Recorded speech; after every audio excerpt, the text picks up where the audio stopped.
So this is like the how it works slide. I've already covered this, but the idea right now is that we're focused really on Salesforce and Snowflake centers of gravity. You'll notice that Snowflake is not in this diagram. Careful in that because I don't want to make any announcements today. But nonetheless, the idea is from a metric perspective. Currently, we can ingest metrics from Salesforce, which I just showed you. You can batch import a spreadsheet. We're also working on a Word or Google Docs where you can just take a document, throw it into Metric Analyst, and it will structure it automatically for you. We've already completed, we're at code complete for Pulse, which is a new or the evolution of Tableau metrics. And so this idea that your metrics definitions lives in your BI application is one approach, but we want to make sure that we can get those metric definitions out so that we can blend that alongside sales and or other metric sources.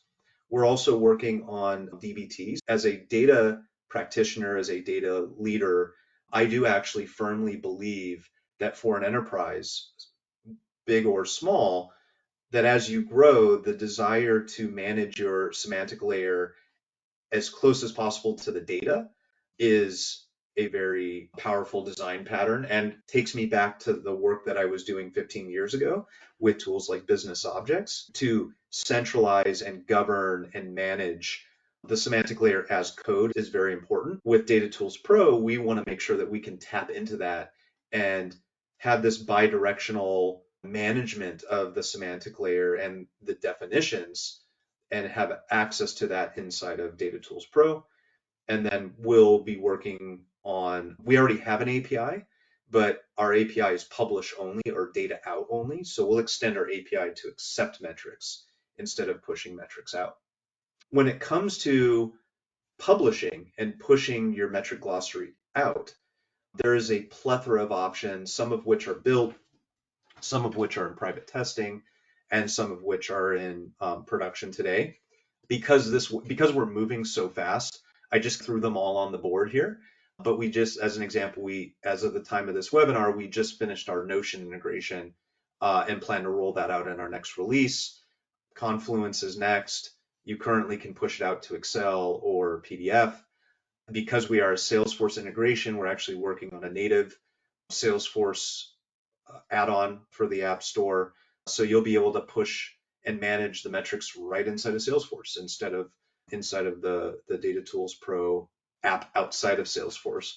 I'm going to show you some Copilot work in a moment here, collaboration and the concept of pushing changes and getting alerts out to the important parties. So that scenario I talked about before. Your Salesforce data model changes. I have activations. Maybe the activation date changes. Maybe an API name changes. So what DataTools Pro will do is automatically distribute and flag alerts.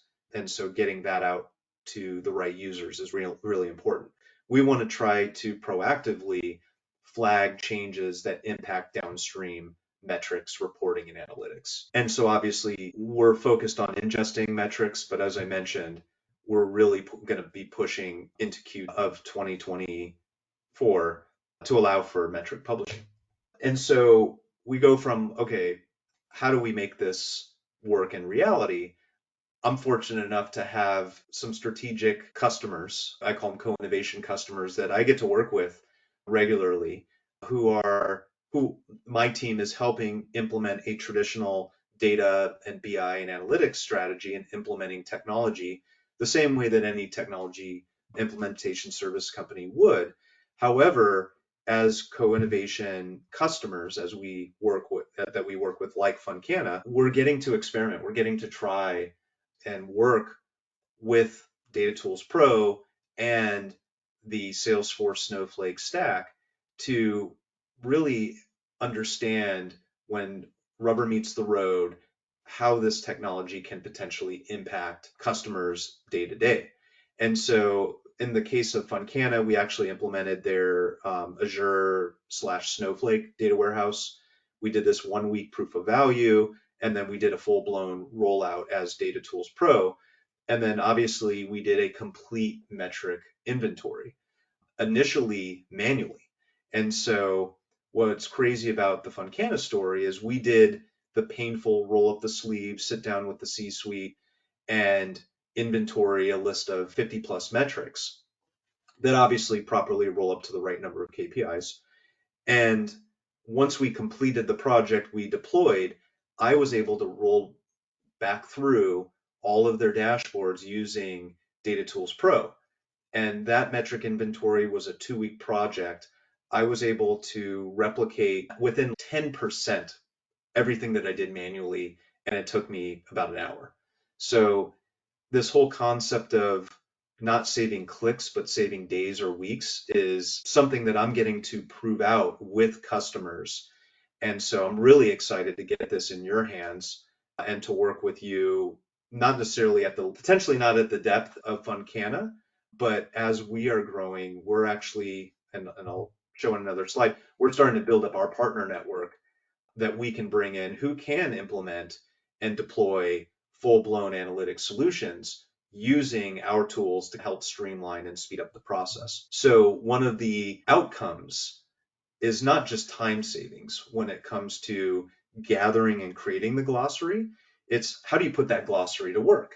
And a big part of that is onboarding new people, right? If you think about what you go through when you start a new job, consultants who are watching this will understand. You land a new customer, you say, okay, what's important to you? What are you measuring? What's your data dictionary? What are your entity relationships? What is your data dictionary? How does all this stuff fit together? And then you burn the first 2 weeks trying to figure this all out. Well, what if you had all this stuff organized, readily available, connected, up to date?